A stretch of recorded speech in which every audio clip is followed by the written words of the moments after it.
നയതന്ത്രപരമായൊരു കൂടിക്കാഴ്ചയായിരുന്നു. ആ സദസ്സിലേക്ക് ആരും വരരുത് എന്ന് റസൂൽ ആഗ്രഹിക്കുന്നുണ്ട്.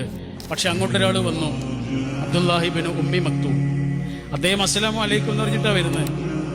റസൂല് അദ്ദേഹത്തിന് പ്രത്യഭിവാദ്യം ചെയ്തെങ്കിലും റസൂലിന് ഇഷ്ടപ്പെട്ടില്ല ആ വരവ്.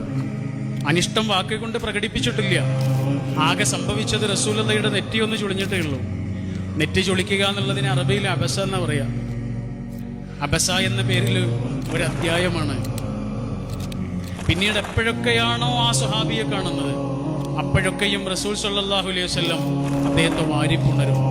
നിങ്ങൾ എൻ്റെ ഉടപ്പറപ്പാണ് കേട്ടോ അബ്ദുള്ള, നിങ്ങൾ എൻ്റെ സഹോദരനാണ് കേട്ടോ. റസൂലുള്ളാഹിയുടെ നെറ്റി ചുളിഞ്ഞ കാര്യം അബ്ദുല്ലാഹി ഇബ്നു ഉമ്മി മക്തൂം അറിഞ്ഞിട്ടില്ല. അദ്ദേഹത്തിന് അതുകൊണ്ട് യാതൊരു വിഷമം ഉണ്ടായിട്ടില്ല. കാരണം അത് കാണാനുള്ള കണ്ണ് ആ പാപം മനുഷ്യനില്ലല്ലോ. പക്ഷെ ആകാശത്തിൽ നിന്ന് അള്ളാഹു ഇടപെടുകയാണ്. റസൂലെ ശരിയായില്ല കേട്ടോ. അള്ളാഹുവിന്റെ ഏറ്റവും പ്രിയങ്കരനായ റസൂലിനെ അള്ളാഹു തിരുത്തുകയാണ്. ആർക്ക് വേണ്ടിയിട്ട്?